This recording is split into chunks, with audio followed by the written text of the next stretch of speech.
This episode of Marijuana Today Daily is brought to you by our friends over at Dipstick Vapes, makers of the category-defining Dipper, the vaporizer that allows you to use it as either a traditional vape pen or as a heated ceramic tip that you can vape your favorite concentrates and extracts with, like some kind of techno cannabis hummingbird.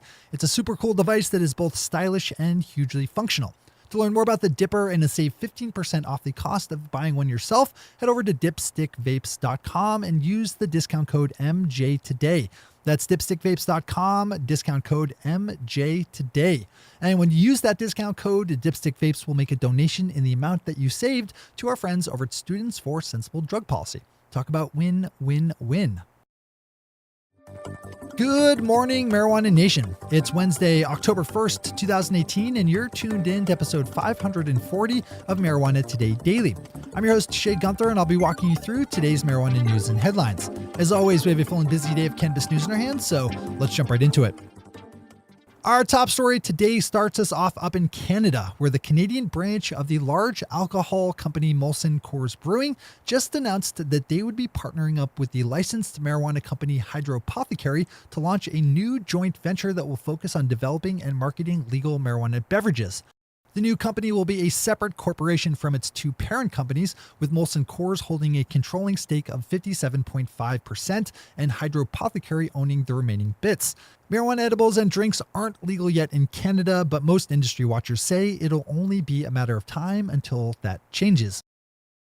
We have a good news update on a storyline out of Detroit, Michigan, with news breaking yesterday that defendants involved in a case where police raided a state legal and licensed marijuana cultivation center owned by former NBA player Al Harrington have been cleared of all charges. Police raided the grow back in May and arrested 6 workers who were on site during the raid. Mr. Harrington said that the cultivation facility had a license to grow up to 1,500 plants. If found guilty, the 6 defendants could have received jail sentences of up to 15 years in length. Sticking to Detroit for our last top story, we have news that the city council just voted unanimously to set a cap on the number of marijuana dispensaries within city limits to 75. The city council voted yesterday on the issue while also setting rules for cannabis processors, testing companies, cultivators, and transportation services. Detroit's legal marijuana industry is a little in flux at the moment, with 62 dispensaries currently up and running under a set of emergency rules issued by the state. If any of those 62 dispensaries are unable to secure their own license by September 15th, they'll face the decision to shut down while they await their license or to keep up and running and risk losing their spot entirely. This is a great story to open up in full if you are in any way involved in the Detroit cannabis scene. Those are our top stories for today. It's time for Marijuana Today Daily Headlines Blitz. Before we blitz it on headlines, let's quickly thank our sponsor, dipstickvapes.com, makers of the innovative Dipper vaporizer. If you have a store or dispensary, you need to be carrying the Dipper on your shelves. Here's why. The Dipper sets itself apart from all its competition thanks to the hugely useful multiple functions it's capable of performing. It's an easy sell to your customers because it's super easy to understand as a buyer why the Dipper is such a great purchase. Of course, you're going to spend your money on a vaporizer that lets you do more than just pack and go. If you could benefit from the bottom line boosting sales of the Dipper, swing on over to dipstickvapes.com and get in touch about becoming a reseller. And don't forget, if you just want to buy a Dipper for yourself, use the discount code MJ today at dipstickvapes.com to save 15% off the already affordable price and to generate a donation in that same amount to our friends over at Students for Sensible Drug Policy. All right, time for the blitz. Ohio just issued its first large-scale cultivation license for its nascent medical marijuana program, set to spool up to life later this year. Ohio carved out a few different size cultivation licenses to be given out and handed the first, allowing up to 25,000 square feet of cultivation, to the company Buckeye Relief. Previous to this, Ohio cannabis officials gave the cultivation nod to a couple of small-scale growers who are licensed for up to 3,000 square feet. The Ohio medical marijuana program was originally set to begin sometime next month, but delays have pushed that back by a number of months. Kyle Yeager over Marijuana Moments picked up on some news out of New York City, with Manhattan District Attorney Cyrus Vance Jr. announcing yesterday that his office would no longer prosecute people for low-level cannabis offenses. During a press conference, District Attorney Vance said, quote, "Our research has found virtually no public safety rationale for the ongoing arrest and prosecution of marijuana smoking, and no moral justification for the intolerable racial disparities that underlie enforcement. Tomorrow, our office will exit a system wherein smoking a joint can ruin your job, your college application, or your immigration status, but our advocacy will continue. I urge New York lawmakers to legalize and regulate marijuana once and for all." Unquote.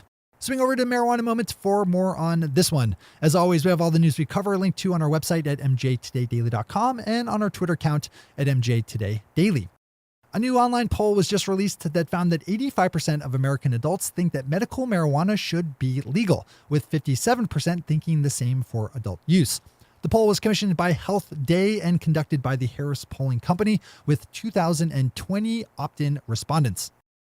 The state of Pennsylvania just announced the winners of its next marijuana business licensing round as it gave the nod to 13 new cannabis cultivation companies. You can pop over to Marijuana Business Daily to see the full list of those companies. Under Pennsylvania law, no more than 25 licensed cultivators and 50 dispensary operators will be given the nod to start, which will result in 150 dispensaries being opened up statewide, as each operator will be able to run 3 shops themselves. A total of 23 new dispensary companies are still to be announced, which should come sometime in the next week or two. Tom Angel has a good story about a new study out of Colorado that shows that adult use legalization did not lead to a rise in the percentage of teens using cannabis. The researchers behind the study, who hail from the University of Colorado, New York University, Johns Hopkins University, and the Colorado Department of Public Health and Environment, looked at the rate of cannabis use for young people in the fall of 2013 and compared that to the rate for the fall of 2015 and came to the conclusion that Colorado kids are not getting any more high post-legalization than they were when prohibition was the status quo. Another good one to open up in full for more on this study. The California-based cannabis company Lowell Herb Company just announced that they were voluntarily recalling some of their cannabis pre-rolls that yielded inconsistent results when tested for contaminants. As Marijuana Business Daily is reporting, initial tests came back clean for the now recalled pre-rolls, but were changed to failing by its testing company 2 weeks later, after the pre-rolls had been distributed to dispensaries. And finally for today, Deborah Borchardt over Green Market Report wrote about the negative effects that California's cultivated cannabis glut and its new set of stricter industry rules and regulations are having on the Scott's Miracle-Gro company, which has invested heavily in the legal marijuana cultivation market over the past few years.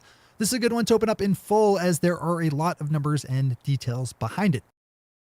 Those are the headlines and news for the day. I'll be back with you again tomorrow morning with another information-packed episode of Marijuana Today Daily.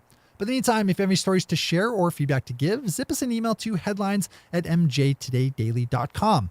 And while you're clicking around the interwebs, swing over to our Twitter account at mjtodaydaily and visit our website at mjtodaydaily.com to find links to all the news we cover.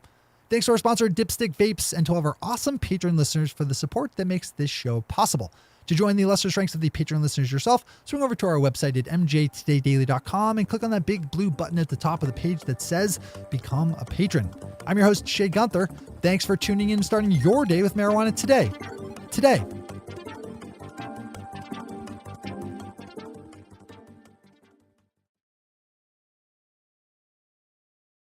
One take, Shay. One take.